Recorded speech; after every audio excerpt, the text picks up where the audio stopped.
नमस्कार मित्रांनो, आज लेक्चर 8 मध्ये आपण प्रवेश करतो आहोत. या लेक्चर 8 मध्ये बायोमॉलिक्यूलचा आता एंड आपला होणार. इथे बायोमॉलिक्यूल चॅप्टर हा संपून जाणार. ठीक आहे. डिटेल डिस्क्रिप्शन या सगळ्या टॉपिक्सचं आपण आता या 7, 8, 9 लेक्चर झाले आतापर्यंत, म्हणजे पार्ट मध्ये आपण त्याला डिवाइड केलं होतं.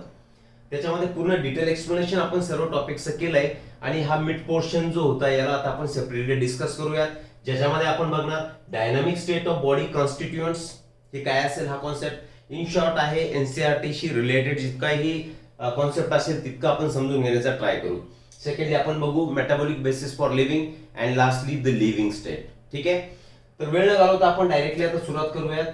What is dynamic state of body constituents? तुम्हाला माहिती आहे एनी लिव्हिंग ऑर्गॅनिझम, कुठलाही लिव्हिंग ऑर्गॅनिझम घ्या, तो बॅक्टेरिया असू द्या, प्रोटोझोआ असू द्या, फंगस असेल, प्लांट असेल, अॅनिमल असेल, तर या प्रत्येक ऑर्गॅनिझम्स मध्ये there is a presence of biomolecules. ठीक आहे. आणि त्या बायोमॉलिक्युल्सच आपण काय म्हटलो, organic compounds. Why organic compounds? Because they are containing carbon containing compounds are called as your organic compounds. तर असे thousands of organic compounds are present in living bodies. कुठलीही असू द्या, त्या सगळ्या लिव्हिंग बॉडीज मध्ये you will find the presence of those organic compounds which are termed as bio मॅक्रोमॉलिक्यूल और bio micromolecule. In short biomolecules. ठीक आहे. एका पर्टिक्युलर कॉन्सन्ट्रेशन मध्ये तुम्हाला हे सगळे बायोमॉलिक्यूल एक्झिस्ट झालेले दिसतील. These biomolecules are present in living body in particular concentration or in a fixed concentration. कारण त्या कॉन्सन्ट्रेशन मध्ये जर गडबड झाली तर आपण काय म्हणू शकतो की that is unhealthy condition. Healthy condition जर असेल तर तेव्हा ह्या सगळ्या बायोमॉलिक्यूलचं कॉन्सन्ट्रेशन जे असेल that has to be same or constant. Same म्हणण्यापेक्षा कॉन्स्टंट. ठीक आहे. वेल, चला आपण बघू. हे जे कॉन्सन्ट्रेशन आहे that concentration is expressed as moles per liter or moles per cell. कसं एक्सप्रेस करतो आपल्या कॉन्सन्ट्रेशनला? एक तर त्यांचे मोल्स पर सेल किती आहेत, ठीक आहे, किंवा त्यांचं पर लिटर कॉन्सन्ट्रेशन किती आहे, या मेजरमेंटने आपण काय करणार, त्यांचं कॉन्सन्ट्रेशन एक फाइंड आउट करणार किंवा त्याला एक बोलणार की असं असं कॉन्सन्ट्रेशन मध्ये इतक्या मोल मध्ये किंवा एका लिटर बॉडी फ्लुइड मध्ये इतके हे बायोमॉलिक्युल्स प्रेझेंट असतील. इन शॉर्ट सांगण्याचा मुद्दा, all these biomolecules are present in fixed proportion or fixed quantity or they are constant. right okay. मग या बायोमॉलिक्यूलची एक प्रॉपर्टी असेल, दे show turnover. What do you mean by turnover? Turnover आपण कशाला म्हणायचं, म्हणजेच काय, suppose A is a biomolecule. हा ए बायोमॉलिक्यूल असेल तर या ए बायोमॉलिक्यूलचं कन्व्हर्जन आता एक्झाम्पल म्हणून बघतोय आपण बी बायोमॉलिक्यूल मध्ये होणार. ठीक आहे ना. म्हणजेच काय, ए हा बी मध्ये कन्वर्ट होणार, बी हा होऊ शकेल, it will be converting into C. असंही होईल की C will again reconvert into A. म्हणजे मिनिंग काय झाला की हे जे बायोमॉलिक्युल्स आहेत they are constantly changing into other form or from other form original form is synthesized. Clear आहे. सांगण्याचा मुद्दा हा की ही जी बायोमॉलिक्यूल असतात तर बॉडीमध्ये कॉन्स्टंटली एका फॉर्म मधून दुसऱ्या फॉर्म मध्ये, दुसऱ्या फॉर्म मधून तिसऱ्यामध्ये किंवा परत तिसऱ्यामधून पहिल्या फॉर्म मध्ये कॉन्स्टंटली ते बदलत राहणार किंवा चेंज होत राहणार. And this is termed as turn over. याला आपण म्हणणार टर्न ओव्हर. ठीक आहे ना. Just a minute. ठीक आहे. तर काय काय बोललो आपण की हा एक बायोमॉलिक्यूल आहे, हा ए चा बी मध्ये कन्वर्ट झाला, बी चा सी मध्ये झाला, सी परत ए मध्ये सुद्धा होईल. म्हणजे there is a constant conversion of one molecule into another molecule. हे कंटिन्युअसली ही प्रोसेस आपल्या बॉडीमध्ये सुरू असणार. आता ही प्रोसेस होते वेळी obviously there would be bond breaking and making. कारण एका सबस्टन्स पासून दुसरा बनायचा आहे, काहीतरी ग्रुप सबस्टिट्यूट व्हावे लागतील, काही ग्रुप शिफ्ट होतील किंवा ट्रान्सफर होतील. ठीक आहे ना. यावेळी काय होणार की बॉन्ड ब्रेकिंग होणार, बॉन्ड मेकिंग होणार, कारण त्यांच्यामध्ये सिंथेसिस आणि ब्रेकडाऊन या दोन्ही गोष्टी सुरू राहणार. फॉर एक्झाम्पल, सिंपल मॉलिक्यूल जर कॉम्प्लेक्स मॉलिक्यूल मध्ये कन्वर्ट झाले तर ऑब्व्हियसली बायोसिंथेटिक पाथवे आपण त्याला म्हणणार. म्हणजे त्याच्यामध्ये बॉन्ड मेकिंग होणार. आणि जर कॉम्प्लेक्स मॉलिक्यूल ब्रेक झाले तर ब्रेक झाल्यानंतर त्याच्यामध्ये काय होणार, बॉन्डचं ब्रेकिंग होणार. म्हणजे हे जे सगळे मेटाबॉलिक कन्व्हर्जन्स होतात, all these are simply turnover. म्हणजेच काय, मेटाबोलाइट कन्व्हर्जन्स. एका फॉर्म मधून दुसऱ्या फॉर्म मध्ये ते कन्वर्ट होतात, त्याला टर्नओव्हर म्हणतोय आपण. तर टर्नओव्हर होते वेळी बॉन्ड ब्रेकिंग आणि बॉन्ड मेकिंग कंटिन्युअसली ही process has to happen in the body. ठीक आहे. आता हे जितक्या काही केमिकल रिएक्शन तुमच्या बॉडीमध्ये होतात all the chemical reactions taking place in your body are collectively termed as metabolism. त्याला तुम्ही काय म्हणणार? मेटाबॉलिझम म्हणणार. तर मेटाबॉलिझमची डेफिनेशन आपण इथेच लिहू. चला, what is metabolism then? Metabolism ही टर्म तुम्ही so many times you must have heard this.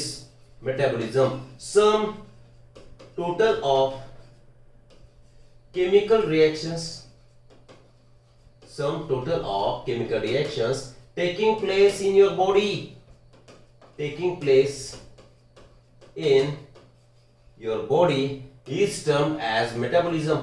आणि हे जे कन्वर्ट होणारे मॉलिक्युल्स आहेत, बायोमॉलिक्युल्स आहेत, त्यांना आता तुम्ही you will call it nothing but your metabolites.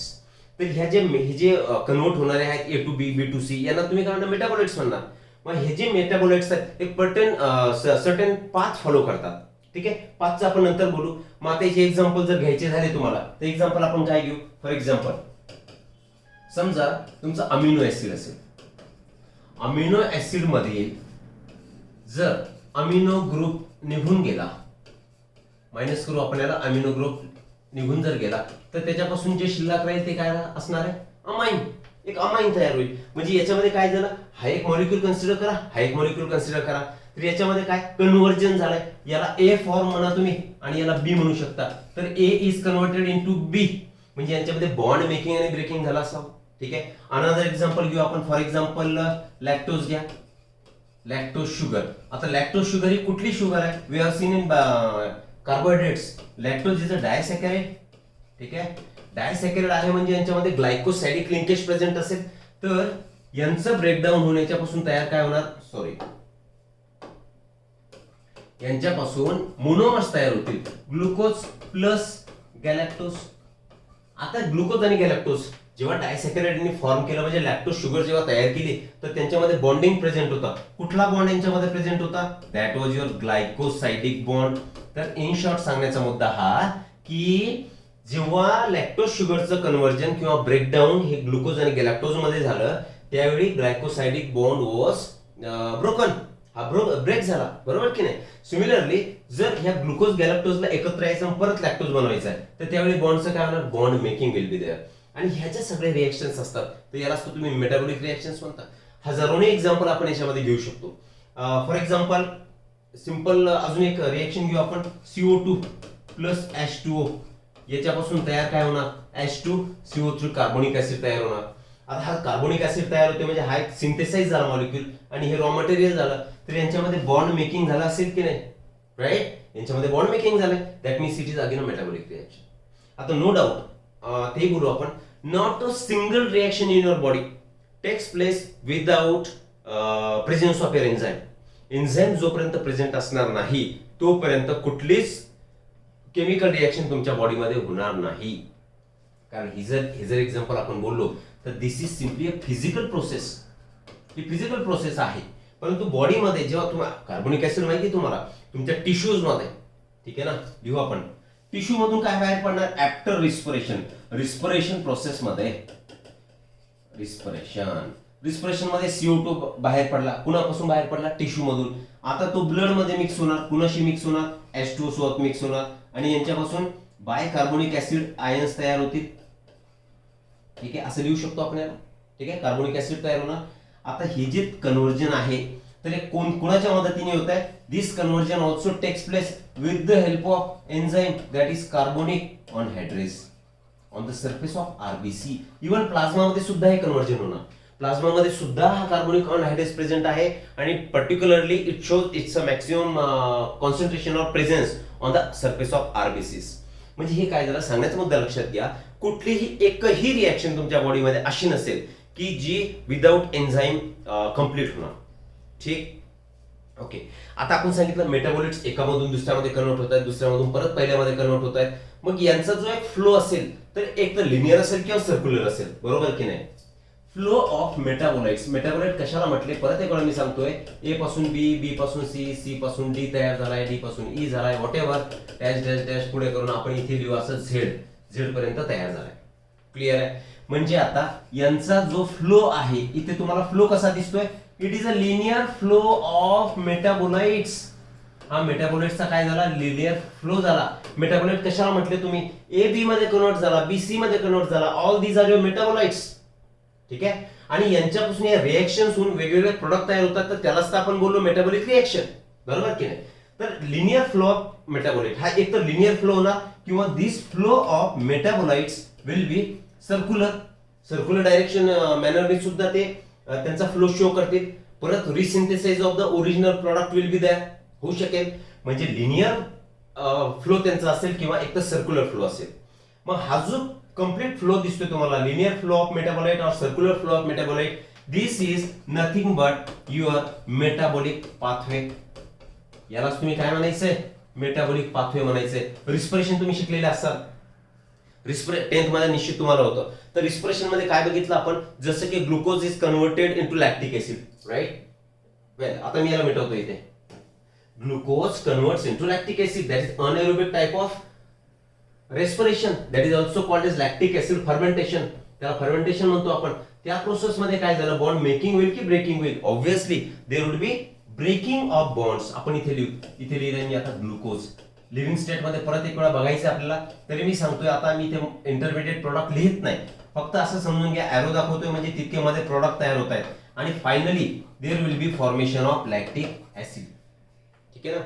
म्हणजे मल्टी स्टेप रिएक्शन झाली. हा पाथवे कसा झालाय, हा पाथवे झालाय तुमचा लिनियर पाथवे, एका लाईननी झालाय, बरोबर की नाही.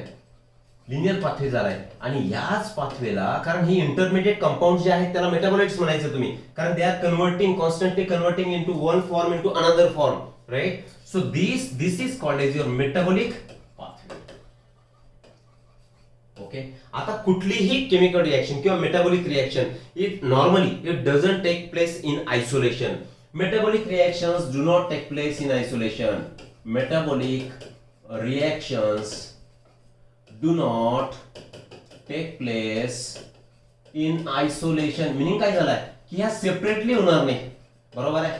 दे are linked to each other. Point लिहू आपण, दे आर लिंक्ड म्हणजे त्यांचं कनेक्शन असणार आहे. They are linked to each other. मग इच अदर लिंक कसे बघा, इथे एकमेकांना लिंक्ड आहेत.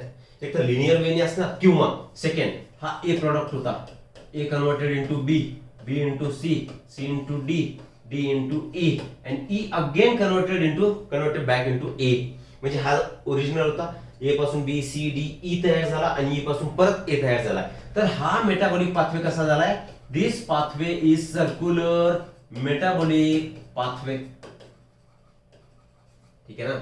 आता परत एक गोष्ट तुम्हाला लक्षात ठेवायची, आपण सांगितलंय ग्लुकोज पासून इथे बनणार ग्लुकोज 6 फॉस्फेट, नंतर फ्रक्टोज 6 फॉस्फेट. लिहिण्याची आवश्यकता नाहीये खरं तर यांचं कन्व्हर्जन एकापासून दुसऱ्यामध्ये होत आहे. क्लिअर आहे. आपण सांगितलं आयसोलेशन मध्ये कोणतीच रिएक्शन होत नाही, दे आर लिंक्ड. ठीक. मग ते काय करणार, एकमेकाशी लिंकिंग शो करणार. इथे लिंक शो केली. समटाइम्स असं होईल, फॉर एक्झाम्पल हा डी प्रोडक्ट होता, तर हा डी मॉलिक्यूल हा परत बाहेर पडला, म्हणजे हा रिएक्शनच्या बाहेर आला, परत यांनी एंट्री केली एका ठिकाणी. म्हणजे काय झालं, त्यांची असं जरुरी नाही की सर्क्युलर पाथवे मध्ये ते फ्लो करतायत. ठीक आहे ना. हा, नो डाऊट त्यांचा जो फ्लो आहे इट इज डिसाइडेड. एक पर्टिक्युलर रेट आणि डायरेक्शन त्या मेटाबॉलाइट्सला असणार. म्हणजेच suppose this is a metabolic pathway, तर या मेटाबॉलिक पाथवेमध्ये जे काही इंटरमिडिएट मेटाबॉलाइट्स तुमचे तयार होत आहेत, they have specific rate and direction. एका पर्टिक्युलर रेट असणार त्याला, म्हणजे त्याचा फ्लो होण्याचा, आणि त्याची पर्टिक्युलर डायरेक्शन सुद्धा ठरलेली असणार. आणि ही जी काय rate and direction of metabolite flow in metabolic pathway आहे, that is termed as dynamic state of body constituents. Clear this? कशासारखं दिसतं तुम्हाला, it is similar to traffic. Traffic मध्ये काय सिग्नल्स असतील, चार बाजूनी 4 रस्ते आलेत, मध्ये सिग्नल आहे, सगळे एकमेकातून सिग्नल लागणार, ग्रीन येणार, रेड आलाय, मग एका साईडचे लोक निघून जातील, दुसऱ्या साईडचे स्टॉप करणार, मग ते निघून जातील. त्यांच्यामध्ये ऍक्सिडेंटचा चान्स असतो का, if the rules are followed strictly. जर रूल्स स्ट्रिक्टली फॉलो झाले त्यांच्यामध्ये ऍक्सिडेंट होईल का, ऍक्सिडेंट होणार नाही. म्हणजे त्याला म्हणतो आपण mishap. There is no mishap at all in traffic if the rules are followed. Similarly this metabolic pathways एक कॅरेक्टरिस्टिक झालं या मेटाबॉलिक पाथवेचं, की हे जेव्हा सर्क्युलेट करतील किंवा त्यांचे मेटाबॉलाइटचा फ्लो असणार, किंवा ज्या सर्क्युलर डायरेक्शनने ते फ्लो करत असतील किंवा क्रिस क्रॉस करत असतील, एकमेकाला क्रॉस करत असतील, तरी सुद्धा तिथे सिंगल मिशॅप सुद्धा होणार नाही. There would be no accident. आणि that condition will be found in healthy, I mean that would be the healthy condition. जर आता इथे बोललो आपण हा डी बाहेर निघाला परत एंटर केला, डी बाहेर निघाला आणि एंट्रीच केली नाही, मग हे नॉर्मल फ्लो झाला का? हा नॉर्मल फ्लो झाला नाही, म्हणजेच तुमची कंडिशन काय झाली? अनहेल्दी कंडिशन झाली. परत एक वेळ आपण डेफिनेशन बघू. What do you understand by dynamic state of body constituents? Simply, it is the rate and direction of metabolic flow in a metabolic pathway. Metabolic pathway, हा मेटाबॉलिक पाथवे, हा सुद्धा metabolic pathway, यांच्यामध्ये जो particular हा मेटाबॉलाइटचा flow तुम्हाला दिसतोय त्याला एक रेट आहे, त्याला एक डायरेक्शन आहे, and that is called as your dynamic state of body constituents. आणि ऑलरेडी आपण सांगितलंय की यांचं जे कॉन्सन्ट्रेशन असतं that is there is a maintenance of constancy in the concentration of the metabolites or biomolecules. ठीक आहे. मग एक कॅरेक्टरिस्टिक काय सांगू शकतो आपण? मेटाबॉलिक, शॉर्ट मध्ये लिहितो मी, मेटाबॉलिक रिएक्शन्स आर स्मूथ, हे कॅरेक्टर सांगू शकतो की नाही आपण? येस. सेकंड कॅरेक्टरिस्टिक काय सांगणार आपण? सुरुवातीलाच मी तुम्हाला बोललो, not a single reaction in the body that take place in the absence of enzyme. What does that mean? Suppose A ला आता कन्व्हर्ट व्हायचंय बी मध्ये, जसं CO2 आणि H2O चं कार्बोनिक ऍसिड आपण तयार केलं होतं, सिमिलरली ए ला बी मध्ये कन्वर्ट व्हायचंय, तर इथे there would be presence of enzyme. आता इथे एन्झाईम न म्हणता आपण थोडासा चेंज करू. इथे काय म्हणू? Here it needs to be presence of catalyst. ठीक आहे. ए ला बी मध्ये कन्वर्ट व्हायचं, कॅटलिस्ट लागणार. What is catalyst? Catalyst is the agent that speeds the rate of reaction without taking part into the reaction. Reaction मध्ये भाग न घेता एचं बी मध्ये कन्वर्ट करतोय, त्याचा रिएक्शनचा रेट वाढवून देतो, त्याला आपण कॅटलिस्ट बोलतो. आता हा जो कॅटलिस्ट आहे त्याचं नेचर ऑब्विसली कसं आहे? Protein. Protein, this catalyst is in protein in nature. म्हणजेच आता ही प्रोटीन कॅटलाइज रिएक्शन झाली, एचं कन्वर्जन बी मध्ये झालं, म्हणजे प्रोटीन कॅटलिसिस इथे झालं. आणि obviously catalyst which is protein in nature, we already have discuss this, is called as your enzyme. आता तुम्ही याला काय म्हणणार? एन्झाईम म्हणणार. म्हणजेच in short these protein catalysts are called as enzymes. Not a single reaction takes place in your body in the absence of enzyme. दोन characteristic सांगितले आपण मेटाबॉलिक पाथवेचे. एक तर these pathways are very smooth, there is no mishap, there is no accidental situations, and second is not a single reaction or every reaction in the body is enzyme catalyzed reaction. So this is all about your dynamic state of body constituents. Clear? Hope इथपर्यंत तुम्हाला समझलेलं असावं. चलो आगे बढ़ते हैं. फिर next है हमारा ये भी डायनामिक स्टेट हो गया. Metabolic basis for living. Metabolic basis for living म्हणजे काय? सी, बॉडी मध्ये कॉन्स्टंट कन्वर्जन सुरू आहे. एक मॉलिक्यूल दुसऱ्यामध्ये, दुसरा तिसऱ्यामध्ये कन्वर्ट होतोय, किंवा तिसरा परत पहिल्यामध्ये कन्वर्ट होत असेल, तर काय होणार? सिंपल मॉलिक्यूल्स जे तुमच्या बॉडीमध्ये प्रेझेंट असतील, सिंपल मॉलिक्यूल्स, क्लियर आहे? This simple molecules will turn into complex molecules. Simple मॉलिक्यूलचं कन्वर्जन कशामध्ये झालंय? कॉम्प्लेक्स मॉलिक्यूल मध्ये झालंय. ठीक आहे. मग मला एक सांगा, सिंपल मॉलिक्यूल जेव्हा कॉम्प्लेक्स मॉलिक्यूल मध्ये बनतील, याला एनर्जी लागेल का? लागेल. Yes, energy will be required. तर इथे आता there will be energy input. Energy absorption takes place in this reaction. बरोबर ना? कुठलंही बघा ना तुम्ही, एखादी गोष्ट जेव्हा तुम्ही तयार करता तर इट टेक्स एनर्जी. आता मी तुम्हाला शिकवतोय सध्या, ठीक आहे, आय एम टीचिंग. आता टीचिंग म्हणजे मी काहीतरी तयार करतोय, मी लेक्चर तयार करतोय, माझी एनर्जी याच्यामध्ये खर्च होते, म्हणजे energy is absorbed in the preparation of this lecture. Clear आहे? सिमिलरली सिंपल मॉलिक्यूलचं कन्वर्जन जेव्हा कॉम्प्लेक्स मॉलिक्यूल मध्ये होणार, तेव्हा there would be energy absorption. ठीक आहे. आता इथे बॉन्ड ब्रेक होतील की मेक होतील? Bond making take place in this. या प्रोसेस मध्ये काय होणार? बॉन्ड मेकिंग होणार, म्हणून तो कॉम्प्लेक्स मॉलिक्यूल तयार होईल. उदाहरण काय घेऊ आपण? फॉर एक्झाम्पल, एनसीईआरटीचं एक्झाम्पल घेऊ आपण. Acetic acid CH3COOH.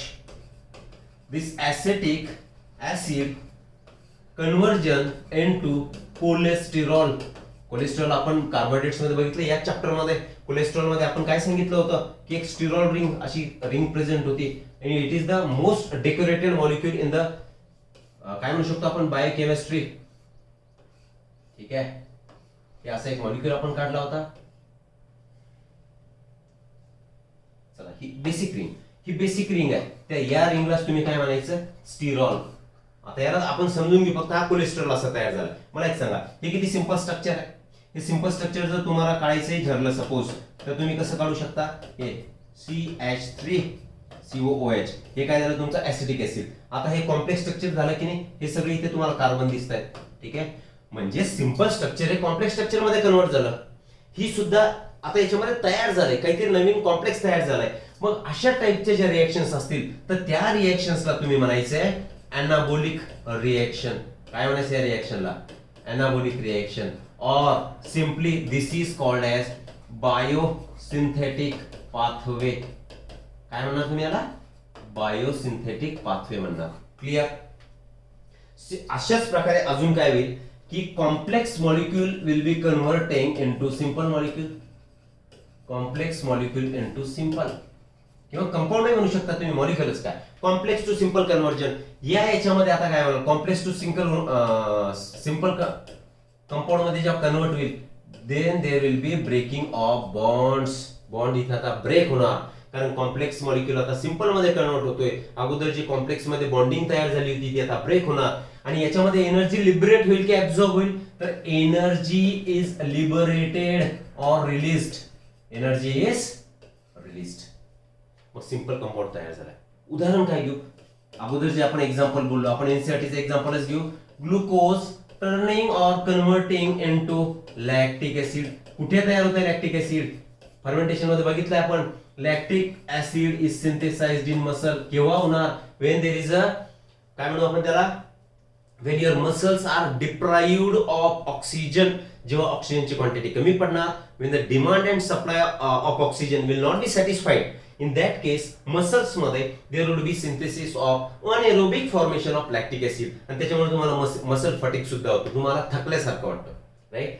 मग हा कॉम्प्लेक्स मॉलिक्यूल हा सिंपल मध्ये कन्वर्ट झालाय. मग या टाइपच्या रिएक्शन मध्ये जिथे बॉन्ड ब्रेक झाले, जिथे एनर्जी ऍब्झॉर्ब झाली, अशा रिएक्शन्सला तुम्ही म्हणणार कॅटाबोलिक रिएक्शन. अगोदरची रिएक्शन कुठली होती? अनाबोलिक रिएक्शन. आणि त्या फिनॉमिनलला आपण काय बोलू शकतो? तो अनाबोलिझम म्हणजे बायोसिंथेटिक पाथवे. इथे तुम्ही कॅटाबोलिक रिएक्शन म्हणताय. आता यालाच तुम्ही काय म्हणू शकता? ही प्रोसेसला काय म्हणणार? कॅटाबोलिझम. बरोबर की नाही? मग ही कॅटाबोलिझम ही काय सिंगल स्टेप रिएक्शन नाही. मेटाबॉलिक पाथवे आपण डायनामिक स्टेट मध्ये बघितलंय की मेटाबॉलिक पाथवे हा मल्टी स्टेप रिएक्शन असेल, लिनियर असेल, सर्क्युलर असेल, क्रिस क्रॉसिंग इच अदर अशा या टाइप मध्ये सुद्धा असेल. परंतु हे सिंगल आयसोलेशन मध्ये रिएक्शन होती आहे का? No, not a single reaction takes place in isolation. Well, see here. Glucose to lactic acid conversion, complex to simple conversion, bond breaking is there, energy is released. These type of reactions are called as catabolic reactions and the phenomenon is called as catabolism. समजते सगळ्यांना? आता हे जर glucose to lactic acid conversion होत आहे, that means ग्लुकोजचं breakdown होणार.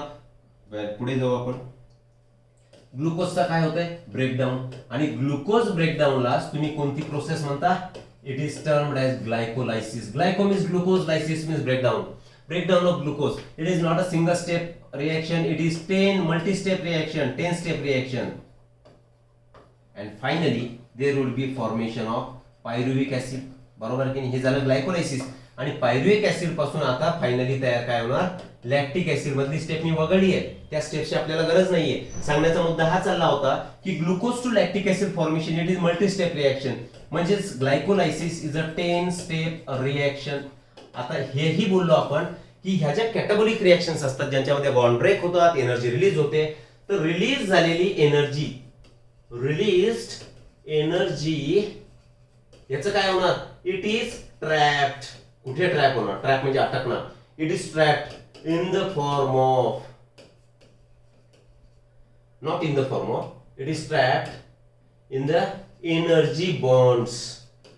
बॉन्ड्सच्या स्वरूपात आता एनर्जी ट्रॅप होणार. जसं की आपण माहिती आहे आपल्याला एनर्जी मॉलिक्युल्स कोणते आहेत? Energy currency of cell is your ATP, adenosine triphosphate. ठीक आहे? वेल, तर ही जी एनर्जी आहे तर कोणत्या स्वरूपात ट्रॅप होणार? एटीपीच्या होईल, एडीपीच्या होईल, एएमपीच्याही होईल. परंतु एटीपीचं स्ट्रक्चर आपण बघितलेलं आहे. याच्यामध्ये काय प्रेझेंट असणार? Triphosphate group, 3 phosphate group present असतील. ठीक आहे ना? या स्ट्रक्चरला इथे तुमचा पी अटॅच असेल, हा एक पी आणि हा, म्हणजे 3 जेव्हा फॉस्फेट अटॅच असतील तेव्हा तुम्ही त्याला ट्रायफॉस्फेट म्हणता. तर या 2 बॉन्ड्स मध्ये there is a maximum energy. आपण बोललो होतो 8.3 kilo calorie energy is stored in the phosphate bonds of ATP molecule. मग ही कॅटाबोलिक रिएक्शन मध्ये जी काही एनर्जी लिबरेट होणार, रिलीज होणार, that energy will be trapped in the bonds. आणि व्हेनेवर रिक्वायर्ड वेगवेगळ्या बॉडीच्या प्रोसेस असतील, जसं की फॉर एक्झाम्पल ऑस्मोटिक प्रोसेसेस असतील बॉडीच्या. ऑस्मोटिक प्रोसेस कुठलं मेकॅनिकल वर्क तुम्हाला करायचं असेल मेकॅनिकल वर्क किंवा कुठलीही बॉडी ऍक्टिव्हिटी करायची असेल तर त्यावेळी तुम्हाला एनर्जी लागणार आणि या सगळ्यांसाठी एनर्जी तुम्हाला कशामध्ये अवेलेबल असणार? It is stored in the form of bonds, phosphate bonds of ATP, and that ATP will be providing और supplying energy to your different activities. याला म्हणायचं metabolic basis of living. Metabolic basis of living मध्ये आपण काय बघितलं? Anabolism, biosynthetic process, catabolism, breakdown process, anabolism, energy absorption process, catabolism, energy release process. ठीक आहे, तर हे झालं तुमचं metabolic basis for living. Clear? चलो आगे बढ़ते फिर. नेक्स्ट है हमारा लिव्हिंग स्टेट. लिव्हिंग स्टेट कशाला म्हणायचं? कशाला म्हणणार तुम्ही जिवंत? मी बोलतोय, ऍक्टिव्हिटी सुरू आहेत, हात अशी फिरवतोय, तुम्ही मला ऐकताय, म्हणजे यू आर लिसनिंग, तुमच्यामध्ये डायजेशन सुरू आहे, तुमच्यामध्ये रेग्युलर प्रोसेस जितक्या त्या सुरू आहेत. ठीक आहे, त्यालाच तर आपण लिव्हिंग स्टेट म्हणतो. मग आता लिव्हिंग स्टेट मध्ये आपण आहे तर आपण स्थिर राहू शकतो का? किंवा आपल्या बॉडीच्या ऍक्टिव्हिटी अचानक स्टॉप झाल्या म्हणजे इक्विलिब्रियम मध्ये आल्या. मग आता मी तुम्हाला लिव्हिंग म्हणायचं का? I cannot call you as a living entity. मी तुम्हाला लिव्हिंग म्हणू शकत नाही. Why? Because your activities of your bodies or metabolic processes of the bodies or chemical reactions taking place in your body are stopped now. त्या stop झाल्या, त्या इक्विलिब्रियमला पोहोचल्या. इक्विलिब्रियमला पोहोचणे म्हणजेच काय? एक स्टेडी स्टेट मध्ये पोहोचणे, म्हणजे एक फिक्स्ड. जसं emotionally you are very stable, calm and cool, एकदम शांत आहे तुम्ही, म्हणजे तुम्ही कसे? इक्विलिब्रियम कंडिशन मध्ये. सेकंड एक्झाम्पल काय सांगू आपण? एखादी रूम असेल, रूम मध्ये एक पर्टिक्युलर टेम्परेचर असेल, तर बाहेरून तुम्ही गरम हवा आतमध्ये सोडली आणि थंड हवा सोबत सोडली, काही इफेक्ट होईल का? अजिबात इफेक्ट होणार नाही. का? गरम हवा आली आहे, थंड हवा आली आहे, दोघांनी एकमेकाला न्यूट्रल करून टाकलं. तुमच्या रूमच्या टेम्परेचर मध्ये there would be no change at all. त्याला म्हणायचं इक्विलिब्रियम कंडिशन. मग जर बॉडी इक्विलिब्रियम कंडिशन मध्ये जर आली तर तुम्ही जिवंत असणार की मेलेले असणार? ऑब्व्हियसली यू वुड डाय. ठीक आहे, आता हे जे कोणती फिजिकल किंवा केमिकल प्रोसेस असेल, whatever the chemical or physical process taking place in your body, physical or chemical process, reaction अनुसार याला एक वेळ अशी येणार की it will race to equilibrium. ही इक्विलिब्रियमला पोहोचणार म्हणजे काय? जसं आपण सांगितलं की ऍसिटिक ऍसिड पासून कोलेस्ट्रॉल तयार झाला, इक्विलिब्रियमला पोहोचते की नाही? हो, इक्विलिब्रियमला पोहोचते. म्हणजे आता ही रिएक्शन स्टॉप झाली की कंटिन्यू राहणार? दिस रिएक्शन विल बी स्टॉप्ड, कारण ती इक्विलिब्रियमला पोहोचली. H2O plus CO2 it leads to formation of H2CO3. Carbonic acid तयार झाला, इक्विलिब्रियमला रिएक्शन आली. मग इक्विलिब्रियम जर कंडिशन असेल तर ती स्टेट कशी झाली? स्टेडी स्टेट झाली. ठीक आहे, स्टेडी इन द म्हणजे मिनिंग काय माझा? की आता त्याच्यामध्ये कुठलं वर्क होणार नाही, कुठलं फंक्शन ती करणार नाही. मग अशी स्टेट जर आपल्या बॉडीला तर आपण मेलेलो असतो, बरोबर आहे की नाही? तर लिव्हिंग स्टेटचा मुद्दा काय आता आपण समजून घेऊ. Metabolites or biomolecules are present at concentration characteristic of each of them. Them म्हणजे कोण? Each of the animals or each of living organism. प्रत्येक लिव्हिंग ऑर्गॅनिझम मध्ये बायोमॉलिक्युलचं किंवा ह्या केमिकल कंपाऊंडचं एक फिक्स कॉन्सन्ट्रेशन ठरलेलं आहे. ते आपण ऑलरेडी बोललो. जसं की ग्लुकोजचं कॉन्सन्ट्रेशन असेल. What is the glucose? Normal glucose concentration 4.2 to 6.1 millimole per litre. इतकं काय असणार आहे? या ग्लुकोजचं नॉर्मल हेल्दी इंडिव्हिज्युअल मध्ये कॉन्सन्ट्रेशन असणार आहे. या कॉन्सन्ट्रेशन मध्ये जर गडबड झाली तर तुम्ही हेल्दी आहात का? No, you are not at all healthy. Now this is unhealthy condition, म्हणजे डिसीज्ड कंडिशन. ठीक आहे, इव्हन तुमचे जे सेक्स हॉर्मोन असतील, जसे की सेक्स हॉर्मोन टेस्टोस्टेरॉन घ्या, तर त्याचं कॉन्सन्ट्रेशन किती असणार? Nanogram per M L. सांगण्याचा मुद्दा हा, बायोकेमिकल्स किंवा मेटाबॉलाइट यांचं जे फिक्स कॉन्सन्ट्रेशन लिव्हिंग बॉडीमध्ये प्रेझेंट असणार तर ते एक नॅनोग्राम असेल, whatever the concentration, but it remains to be it needs to be in fixed amount. ठीक आहे, मग ती फिक्स्ड अमाऊंट जी आहे त्याच्यामध्ये जर गडबड होती आहे तर मग तुम्ही काय म्हणणार त्याला? की तुमची बॉडी काय झाली? अनहेल्दी झाली. ठीक आहे, फिजिक्सच्या रूल नुसार जर आपण बोललो, समजा पेंडुलम, दोलक म्हणतो आपण त्याला. ठीक आहे ना? दुसरं एक्झाम्पल काय घेऊ आपण? एनिथिंग. झोका खेळता तुम्ही, झोका. ठीक आहे, पेंडुलमच घेऊ चला. किंवा फॅन घ्या. फॅनला तुम्ही स्विच ऑन केलं बटन, तो फिरणार आणि जेव्हा ते इलेक्ट्रिसिटी जाणार तेव्हा तो एकदम स्टेबल होणार म्हणजे इक्विलिब्रियम होणार. There would be no net movement. आणि जेव्हा नेट मुवमेंट होणार नाही, आणि ऑलरेडी आपण सांगितलं कुठलीही केमिकल आणि फिजिकल रिएक्शन ही इक्विलिब्रियम पोहोचणार, पण स्टेडी स्टेट जी असणार, steady state is non equilibrium state.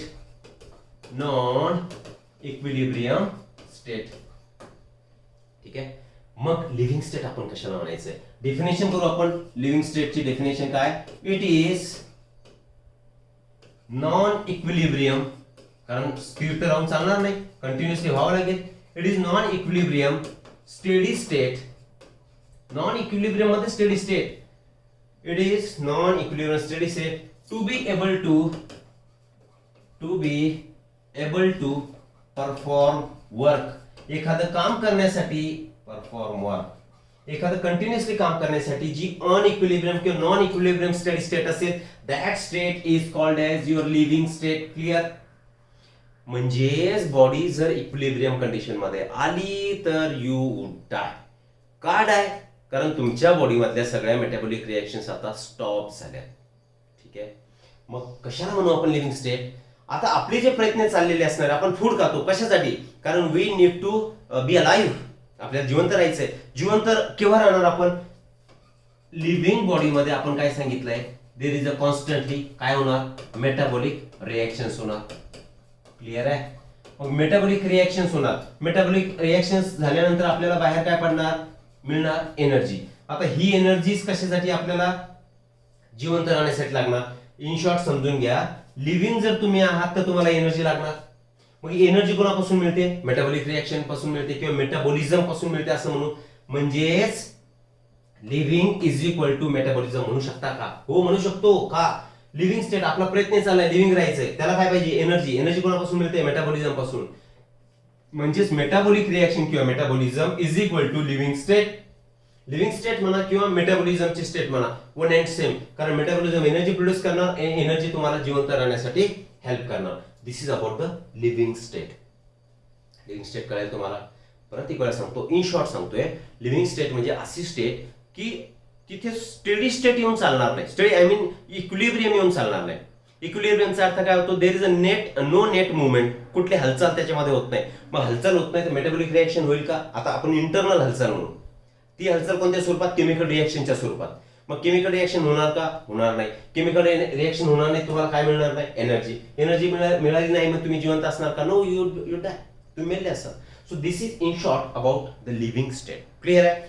3 topic आपण याच्यामध्ये कव्हर केले. Dynamic state of body constituents, then metabolic basis for living, ज्याच्यामध्ये anabolic catabolic reactions, and thirdly living state. And characteristic of each living organism is presence of particular concentration of biomolecule or these metabolites. ग्लुकोजचं example सांगितलं आपण, 4.5 NCERT मध्ये दिलंय, to 5 millimole per litre, बरोबर. किंवा जे hormones असतील, particularly sex hormones, नॅनोग्राम per M L एक फिक्स कॉन्सन्ट्रेशन ठरलेलं असतं, तर ते कॉन्सन्ट्रेशनच्या बाहेर आपण जाऊ शकत नाही फॉर लिव्हिंग हेल्दी लाईफ. ठीक आहे. This is how we are finished with this. Hope सगळ्या गोष्टी तुम्हाला याच्यामध्ये कळालेल्या असतील. जर कळालेल्या नसेल तर तुम्ही एक रिप्लाय करून कळवू शकता. ठीक आहे. आता मी इथे थांबतोय. Thank you very much.